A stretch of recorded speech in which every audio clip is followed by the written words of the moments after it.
So yesterday in Champions League, we saw goalkeeper getting destroyed in 15 minutes, Bayern committing a football war in Italy, Liverpool getting served a Turkish ice cream, and Barcelona escaping with the last minute winner. So if this is how Champions League round of 16 getting kicked off, the road to Budapest is nothing short of a chaos. Hello football fans, this is Pratik. I welcome you to the Champions League early morning kickoff where we discuss and break down each and every tie.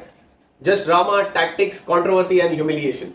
Let us start with the biggest humiliation of the day. Atletico Madrid versus Tottenham. The 15-minute of pure nightmare for the goalkeeper Antoine Kinski. Scoreline 5-2.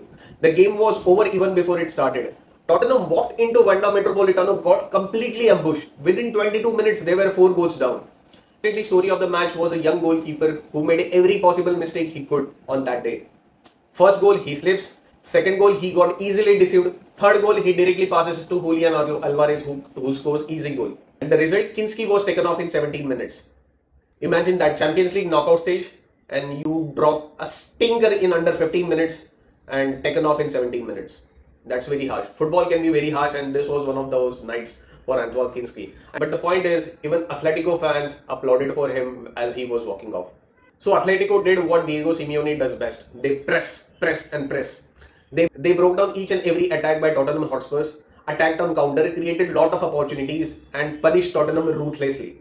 Griezmann was everywhere, Julian Alvarez smelled the blood, and Spurs defense looked like they never played football before.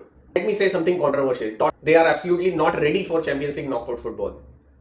With 5-2 scoreline, second leg is just a formality for Atletico Madrid. So now we move on to the next time, Newcastle versus Barcelona, which had a last second heartbreak. The scoreline was 1-1.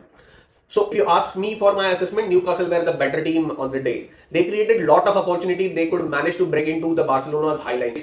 This match had written Champions League drama all over it. Newcastle were hosting one of the biggest nights in their modern history. And they were playing really good.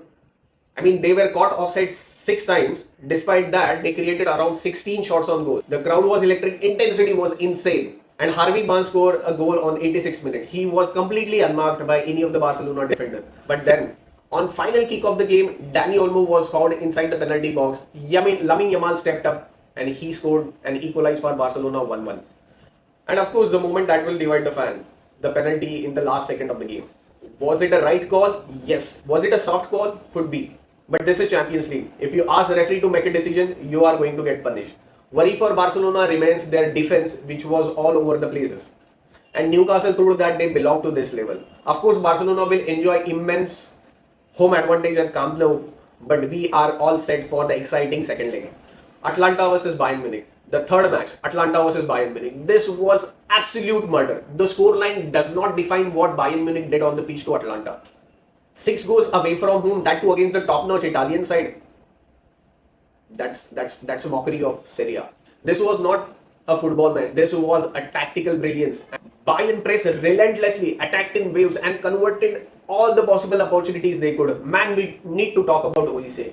The way Olise cuts in from right side, it makes me remember Arjen Robben. Olise is so underrated at this point in time. Vincent Kompany's Bayern are playing vertically attacking football. Quick transition, high pressing and ruthless finishing. Atlanta tried to play their usual attacking style, but Bayern completely tore them apart. With 5-goal advantage, getting into a second leg at home, this match is actually over. Bayern is going through. Alphonso Davies reportedly went off with the injury that could create a problem for Bayern in the second. At this point in time, question is not if Bayern goes through. The question is who in the Europe is ready to stop the Bayern Munich. Galatasaray versus Liverpool, Turkish humiliation for the EPL giants. The scoreline is 1-0 win for Galatasaray. Now, for many people, this is an upset. But we have seen how Galatasaray plays on their home ground. In fact, 1-0 is an understatement. There were so many opportunities which Galatasaray had. Had they converted, the goal line could have been 3-0 or 4-0. Liverpool traveled to Istanbul expecting, there will be a tough match, but somehow they can pull it up. But it could not happen. The crowd was hostile. Galatasaray played intensely as if their life was dependent on it. Liverpool looked slow and they failed to convert so many chances. Take an example of Florian Wirtz. He had 2 clear opportunities in the first half. Had he buried them, the scoreline would have been completely different. The absence of Alisson also did not help Liverpool. The big take, is the tie over? No. Nobody enjoys home advantage as good as Liverpool. But Galatasaray have given them something to fight for in the second leg. Belief. So undisputed winner of the night is Bayern Munich. They are all set to become the side that is looking invincible at this point in time. First loser of the night is Tottenham. They are absolutely in shambolic place in EPL, and now same is getting replicated in Champions League. The goalkeeper got substituted in 17 minutes and they already have conceded 5 goals.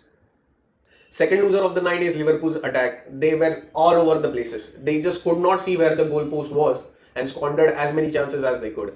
भाई, is there something in Wanda Metropolitano? कुछ टोटका वगैरह किया है क्या?